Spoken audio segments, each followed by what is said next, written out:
Well, here we are, folks. A tale of two pumpkin plants of two different varieties.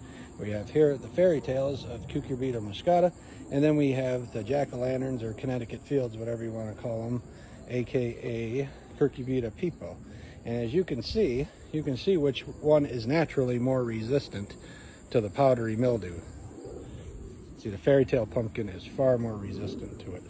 Now, all of these have been sprayed with the copper stuff, and I can tell you that stuff doesn't do nothing for these plants, at least not in my yard.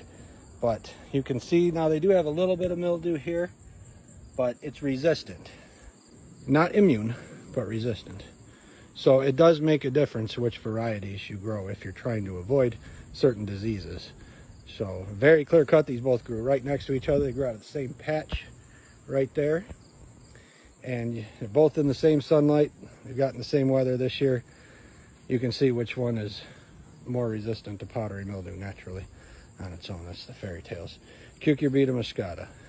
One plant with full of powdery mildew, and the other one has got maybe a couple little spots. And that's it. And considering all the weather we've had this year, the cold and the rain, and then hot and dry for weeks with nothing, I mean, these plants are doing really good. They're very, very well adapted to just about every environment to grow in. Fairy tales. These jack-o'-lanterns, you got to baby them a little bit more.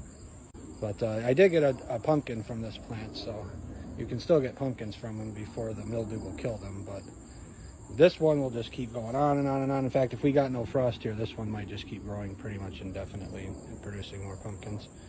I harvested one there, fairy tale, and then one here, jack-o'-lantern. So both of them have given me plants, but you can see which one is still going along and still trying to do it. You can see that the jack-o'-lantern plant's going to have to give up because it's just ill. That's the way it is. Pick your varieties wisely.